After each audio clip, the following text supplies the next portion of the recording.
जगतगंज कोठी में जनसंख्या प्रतिनिधित्व और परिसीमन पर आधारित पुस्तक demography representation delimitation the north south divide in India का विमोचन किया गया। कार्यक्रम लेखक रविकांत मिश्रा, विविध विवेचक अखिलेंद्र पांडे, प्रियंका ईरा और प्रदीप नारायण सिंह मौजूद रहे। कार्यक्रम में बताया गया कि 1976 के 42वें संविधान संशोधन के बाद परिसम कर रोका गया था, जिसे 2001 में फिर बढ़ाया गया। अब 2026 में यह अवधि खत्म होने पर उत्तर दक्षिणी विवाद दोबारा चर्चा में है। लेखक ने 150 साल के जनगणना आंकड़ों के आधार पर बताया कि दक्षिण भारत में जनसंख्या वृद्धि 1970 से पहले कम होने लगी थी, जबकि उत्तर भारत में यह बाद में हुआ। कार्यक्रम प्रोफेसर ध्रुव कुमार सिंह ने स्वागत भाषण दिया और अंत में धन्यवाद ज्ञापन प्रस्तुति किया गया। नमस्कार, I am Dr. Priyanka Jha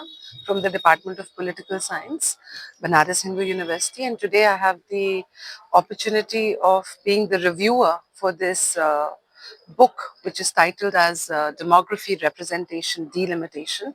authored by Professor Ravi K. Mishra. I think this is a very significant intervention on the whole question of delimitation that the country intends to undertake, hopefully next year. एक बहुत important जो debate रहा है north और south के बीच में over the distribution of seats, over delimitation, over representation, I think ये किताब बहुत टाइमली है और एक बहुत इम्पॉर्टेंट जंक्चर पे आ रही है, जो बहुत सारे इम्पॉर्टेंट क्वेश्चंस के रिस्पॉन्स लेके आती है। एक लंबा ऐतिहासिक रास्ता लेते हुए, taking a historical route, it brings to us many important concerns that we need to be thinking about when we are talking about representation. एक जो larger एक जो demand है कि जो democracy है should be able to represent everyone, one vote, one seat, like every member of this country, every citizen of this country needs to be represented in this democracy. तो इन सारे मुद्दों को लेते हुए कि कैसे हमको delimitation को आगे लेके जाना है, हमको किस तरीके से डेमोक्रेसी को और स्ट्रेंथन करना है और क्या इसके कॉन्सिक्वेंसेस हो सकते हैं, क्या चैलेंजेस हैं वो भी बहुत अच्छी तरीके से बताए गए हैं और इसके क्या सॉल्यूशंस हैं वो भी बहुत अच्छी तरीके से रवि सर ने एलाबोरेट किया है। तो आई थिंक ये एक बहुत इंपॉर्टेंट किताब हो जाती है, ना सिर्फ पॉलिटिकल साइंटिस्ट के लिए, लॉ के प्रैक्टिशनर्स के लिए, लॉ के स्टूडेंट्स के लिए, हिस्ट्री के स्टूडेंट्स के लिए, सोशियोलॉजी के स्टूडेंट्स के लिए, but anyone who is interested in knowing how the democracy of this country is unfurling और अब 21st सेंचुरी में जो चैलेंजेस हैं उसको कैसे रिजॉल्व करना है, क्योंकि जो लास्ट हमारा डिलिमिटेशन हुआ है जिसको कैप कर दिया गया है 1970s में, अब उसको फिर से 2026 में ये 50 साल के अंतराल में क्या क्या मुद्दे आए हैं और क्या तरीका हो सकता है जिसके द्वारा हर स्टेट को, हर पॉपुलेशन को ढंग से हम रिप्रेजेंट कर सके अपने पार्लियामेंट में। इस किताब का उद्घाटन आज यहाँ पे हमारे ऑथर हैं प्रोफेसर सर फ्रॉम BHU और पूरी जो ऑर्गेनाइजिंग टीम है, इस किताब का आज उद्घाटन हुआ। मैं Akhilendra Kumar Pandey, faculty of law में प्रोफेसर था, जून में मैं रिटायर हो गया। मुझे यह अवसर मिला कि मैं इस किताब को पढूं, यद्यपि किस समय हमारे पास कम था, मैंने प्रयास किया इसको पढ़ा जाए। इस किताब के लिए मैं इस लेखक डॉक्टर मिश्रा को मैं साधुवाद देना चाहता हूं कि उन्होंने इस विषय पर सोचा, यद्यपि उन्होंने अपने किताब में खुद लिखा है कि 25 साल पहले ये आइडिया उनके दिमाग में आई थी और इस पर उन्होंने बड़ा ही सिस्टमेटिक काम किया, जो कि दो पॉइंट से बड़ा महत्वपूर्ण है तो हिस्ट्री और डेमोग्राफी स्टैटिस्टिक्स, लेकिन साथ ही साथ इसका इम्पैक्ट पॉलिटी और लॉ पर भी है। तो इसलिए यह किताब हमारे लिए महत्वपूर्ण हो जाती है और इनका जो सेंट्रल इशू जो रेज किया है इन्होंने, वह यह है कि 1 पर्सन 1 वोट 1 वैल्यू। तो मुझे ये लगता है कि जो 1 वैल्यू की बात है वह कहीं ना कहीं से पूरे इलेक्टोरल प्रोसेस को और वोटर को कमोडिफाई करने का प्रयास किया गया है। कमोडिफिकेशन ऑफ वोटिंग राइट, इसके बारे में हमको गौर से सोचना चाहिए कि क्या यह आवश्यकता है कि फिर तो कंज्यूमर और सर्विस प्रोवाइडर की बात हो जाएगी। तो एक वैल्यू है डेमोक्रेसी को, इसको कैसे हम प्रोटेक्ट किया करें। इन्होंने ये सवाल उठाया कि 1951 में जब पहला इलेक्शन हुआ था तो उस समय लगभग 7 लाख सिटीजन को एक MP रिप्रेजेंट करता था, आज की तारीख में 26 लाख से ऊपर हो गए हैं। मामला 26 लाख और 7 लाख का नहीं है। मामला ये है कि हमारा जो एमपी का जो वैल्यू है वह प्राइस की तरह से निर्धारित नहीं होगा, बल्कि उसको ये देखना चाहिए कि एक व्यक्ति जो रिप्रेजेंट कर रहा है उसके पीछे पूरी पॉपुलेशन खड़ी है 25 लाख की। तो हमें कोई आपत्ति नहीं होगी कि अगर डिलिमिटेशन को जो सन 76 में किया गया था उसको परमानेंटली फ्रीज कर दिया जाए, क्योंकि पॉपुलेशन तो नेचुरली बढ़ती है और घटती है। डेमोग्राफिक ट्रांजिशन का फेज आता है और जाता है, जैसा कि उन्होंने अपनी किताब में स्वयं दिखाया है। लेकिन फिर भी मैं उनको साधुवाद देना चाहूंगा कि उन्होंने किताब लिखा और एक नए प्रकार के बहस के लिए स्पेस उन्होंने क्रिएट किया, जिसको कि भविष्य में उसका मूल्यांकन किया जाना उचित होगा। मेरा नाम रवि के मिश्रा है और मैं प्रधानमंत्री पुस्तकालय एवं संग्रहालय में अभी संयुक्त निदेशक हूँ। मूल रूप से मैं एक शोधार्थी और इतिहास का शोधार्थी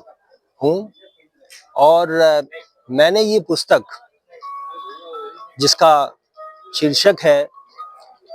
demography, representation, delimitation, the north south divide in India. और आगे बढ़ने से पहले मैं ये एक बात कह दूं कि इस पुस्तक का हिंदी रूपांतरण, अनुवाद नहीं भी मैं करने में लगा हुआ हूं और अगले कुछ महीनों में शायद ये हिंदी में भी आएगी पुस्तक। तो ये पुस्तक मैंने लिखी है और इस विषय पर शोध करने का विचार मेरे मन में जब मैं दिल्ली में स्टूडेंट था आज से 25 साल पहले, तब ये विचार आया। और उसका संदर्भ ये था कि जो 11वां फाइनेंस कमीशन था जिसके चेयरमैन मिस्टर एम खुसरो थे, उन्होंने जब अपनी रिपोर्ट जिसके आधार पर सभी राज्यों को सेंट्रल गवर्नमेंट की तरफ से रिसोर्सेज, फाइनेंशियल रिसोर्सेज एलोकेट किए जाते हैं, वो रिपोर्ट प्रस्तुत की थी, तो उसका कुछ राज्यों द्वारा मुखर विरोध किया गया था इस आधार पर कि उस रिपोर्ट में जनसंख्या वृद्धि जो उत्तर भारत की थी उसको जरूरत से अधिक महत्व दिया गया है और जिसके कारण दक्षिण और कुछ और पश्चिम के राज्यों के साथ जहां पर विकास ज्यादा हुआ था लेकिन जनसंख्या वृद्धि कम हुई थी, एक प्रकार का अन्याय किया जा रहा था। तो उस समय मेरे मन में ये विचार आया कि इस विषय का अध्ययन किया जाना चाहिए कि आखिर क्यों उत्तर भारत की जनसंख्या वृद्धि उसके पहले के, यानी कि सन 2000 के पहले के 30 साल लगभग अगर हम ले लें, तो वो देश के कुछ दूसरे हिस्सों की तुलना में अधिक थी। एक बात, क्यों उसका जो फर्टिलिटी रेट जिसको हम कहते हैं वो भी दूसरे राज्यों की तुलना में अधिक था। और तीसरा सवाल जो मैंने इस पुस्तक में नहीं शामिल किया है लेकिन मन में था कि आखिर क्यों उत्तर भारत आर्थिक विकास में, सामाजिक विकास में पीछे छूट रहा था। तो जो पहला प्रश्न है जनसंख्या से संबंधित, उसका उत्तर देने का मैंने यथाशक्ति प्रयास किया है इस पुस्तक में। और मैंने इतिहास का विद्यार्थी होने के नाते ये समझा कि जब तक हम पूरे 150 वर्षों का जनसंख्या का इतिहास,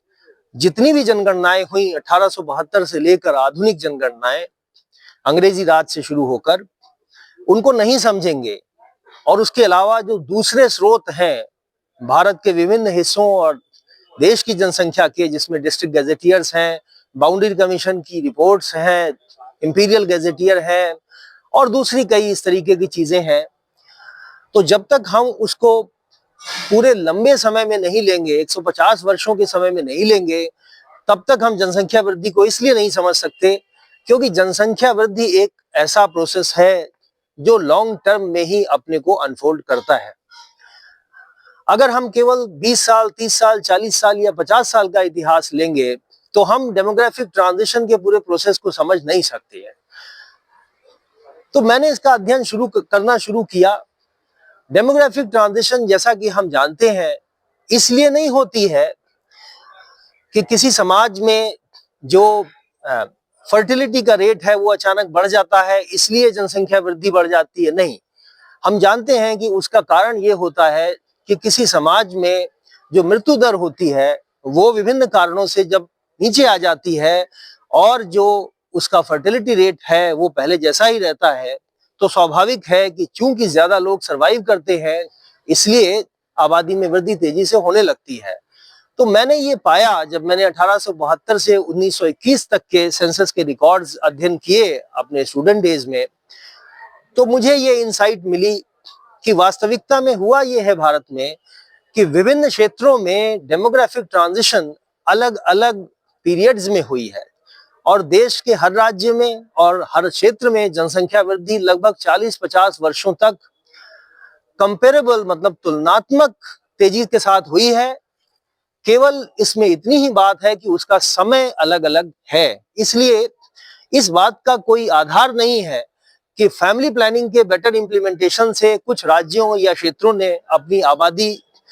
को कंट्रोल कर लिया और कुछ दूसरे राज्य या क्षेत्र ऐसा करने में अक्षम रहे। इसलिए जनसंख्या वृद्धि को या फैमिली प्लानिंग को डिलिमिटेशन के विषय से जोड़कर देखना तथ्यों पर आधारित नहीं है। मेरा काम शोधार्थी के रूप में इस पर रिसर्च करके इन तथ्यों को सामने लाना था एक पर्सपेक्टिव में। बाकी अब ये काम नेचुरली जो हमारे देश के नीति नियामक हैं, पॉलिसी मेकर्स हैं, नेतृत्व है, उनको निर्णय लेना है कि वो क्या करना चाहते हैं। पर मेरा छोटा सा उद्देश्य बस इतना ही था कि कम से कम तथ्यों के आधार पर एक बहस इस विषय पर हो।